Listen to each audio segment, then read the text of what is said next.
रूस Iran America तकरार में टियाकड़ी की आश करे छॾी। ईरानी पढ़ी वज़ीर अब्बास इराक़ जे रूसी सदर व्लादिमीर पुतिन सां मुलाक़ात।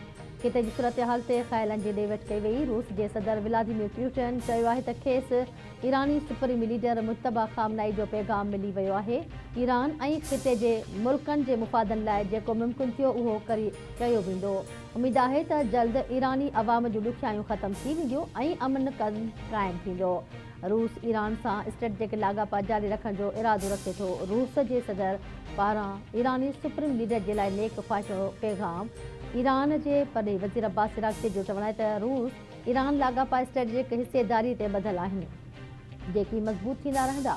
अमेरिकी सदर ॻाल्हियुनि जी दरख़्वास्त कई आहे छाकाणि त अमेरिका पंहिंजो को बि मक़सदु हासिल न करे सघियो आहे। हू सदर ट्रंप जे ॻाल्हियुनि जी दरख़्वास्त ते गौर करे रहिया आहिनि। पाकिस्तान जा ताज़ा दौरा तमामु घणा लाभाइदा रहिया आहिनि। पाकिस्तान सां इम्कानी ॻाल्हियुनि ते तफ़सीली ॻाल्हि ॿोल थी। इस्लामाबाद में माज़ीअ जे वाक़िअनि ऐं मौजूदा हालतुनि जो जाइज़ो वरितो वियो। ईरानी पढ़े वज़ीर अब्बास इराक़ी जी मास्को में मीडिया सां ॻाल्हि ॿोल। संदसि चवणु आहे त पाकिस्तान ईरान ऐं अमेरिका ॻाल्हियुनि में टियाकड़ी जो तौरु अहम किरदारु निभायो आहे जंहिंजे करे हिन वक़्त ताईं थियल ताज़ी अॻ भराई ते ख़्यालनि जी ॾे वठि कई वई हुई। मुस्तक़िल जंग बंदीअ बाबति ईरान जूं तजवीज़ूं अमेरिका खे मिली वयूं। अमेरिकी सदर डोनाल्ड ट्रंप अॼु सिचुएशन रूम मीटिंग में जंग बंदीअ जे हवाले सां ईरानी तजवीज़ुनि जो जाइज़ो वठंदो। डोनाल्ड ट्रंप जी सदारत हेठि इजलास बि थींदो। क़ौमी सलामती ऐं पढ़ी पॉलिसीअ जूं टीमूं शरीक थींदियूं। ज़रियनि मूजिबि ईरान तरफ़ां एटमी हथियारनि ते ॻाल्हियूं मुलतवी करण ऐं सामूंडी लंघ हुर्मुज़ में खोलण जी आछ कई वई आहे। वज़ीर आज़म शहबाज शरीफ़ PSL जूं 3 प्ले ऑफ मैचूं ॾिसण लाइ शौक़ीननि खे स्टेडियम अचण जी इजाज़त ॾेई छॾी। कराची ऐं लाहौर में थींदड़ प्ले ऑफ मैचनि में शौक़ीननि खे स्टेडियम अचण जी इजाज़त हूंदी। वज़ीर आज़म हिदायत कई आहे त शौक़ीन स्टेडियम अचण जे लाइ पब्लिक ट्रांसपोर्ट इस्तेमालु कनि। शहबाज शरीफ़ सां मुलाक़ात खां पोइ मोहसिन नक़वी जो बयानु। वज़ीर आज़म ऐं वफ़ाक़ी घर वज़ीर विच में मुलाक़ात दौरान मुल्की सिक्योरिटी सूरतहाल ऐं PSL मैचनि में शौक़ीननि जे शिरकत ते ॻाल्हि ॿोल थी। वज़ीर आज़म पारां ईरान अमेरिका ॻाल्हियुनि जे अमल दौरान बहितरीन सिक्योरिटी इंतज़ामनि ते इत्मीनान जो इज़हार कयो। पाकिस्तान ऐं चीन जे इदारनि विच में 3 मुफ़ाहमती याददाश्तनामनि ते सहियूं थियूं। चीन जे सूबे हुनान शहर चांगशा में MOUs ते सहियूं करण वारी तक़रीब। सदर आसिफ अली ज़रदारी शरीक समुंड जे पाणी इस्तेमाल जोॻो बणाइण वारी ज़रूरी टेक्नोलॉजी ऐं चांहि जे शोबे में सहकार जे MOUs ते सहियूं कयूं वयूं।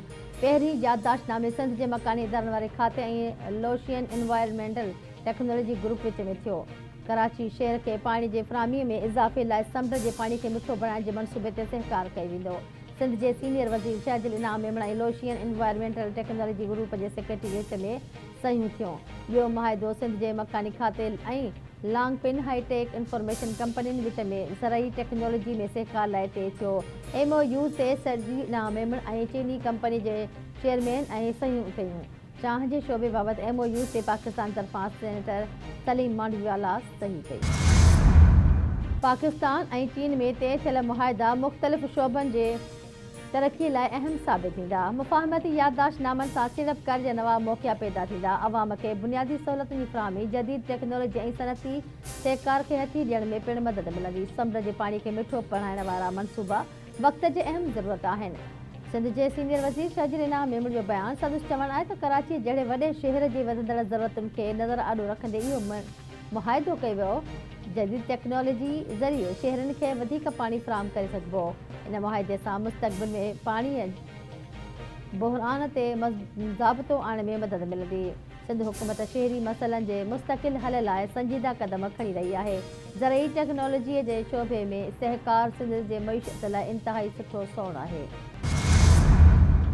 चीन जे सूबे हुनान जे शहर चांगशा में इज़ार ॾियण वारी ख़ासि तक़रीब। सदर आसिफ अली ज़रदारी प्रोफेसर पानजियांग बिन खे सितारा इम्तियाज़ पाकिस्तान सां नवाज़ियो।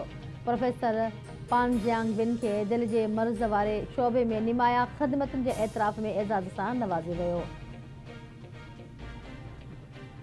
सीनियर वज़ीर शहजुल इनाम मेमण सलीम मांडवीवाला ऐं कासिम नवीद कमर जी बि तक़रीब में शिरकत। पीपल्स पार्टी जे चेयरमैन बिलावल भुट्टो ज़रदारी सां तखर जे मेयर ऐं सिंध हुकूमत जे तर्जुमान अरसलान शेख जी कराची में मुलाक़ात।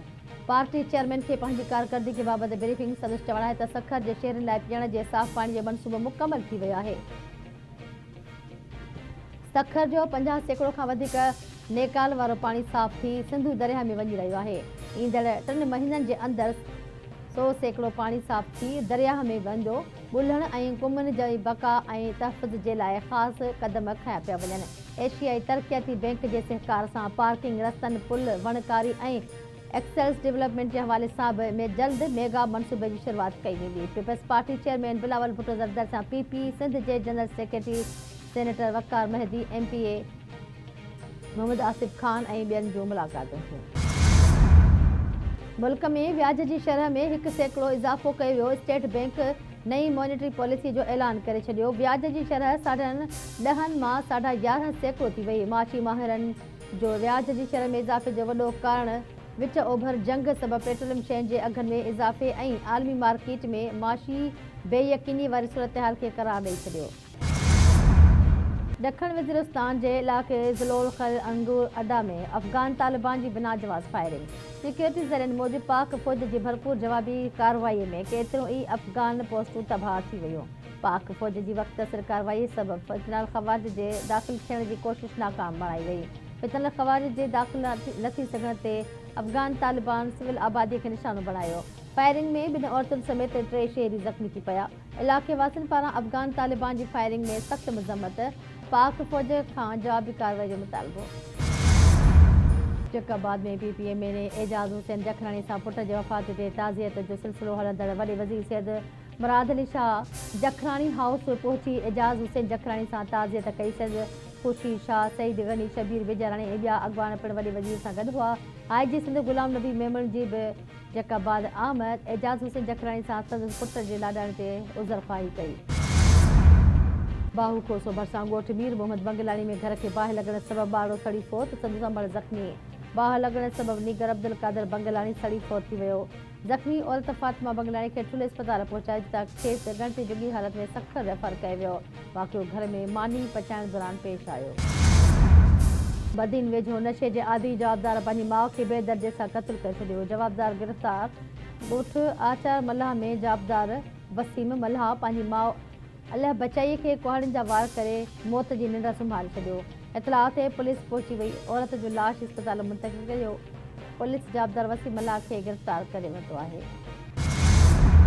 मीरपुर ख़ासि में अणॼातल जवाबदार पीरसन खे तेज़ धार औज़ार सां क़त्ल करे छॾियो। गोलकुलनि में पीरसन लखादनो ख़ासकेली खे घर अंदरि क़त्ल कयो वियो। मक़तूल जे पुटु ॿुधायो त चाचे आचर ख़ासकेली सां संगमती तकरार हलंदड़ आहे। रहवासियुनि मूजिबि मक़तूल जा वारिस पुटनि सां बि जाइदाद ऐं घरेलू मामलनि ते इख़्तिलाफ़ हुआ।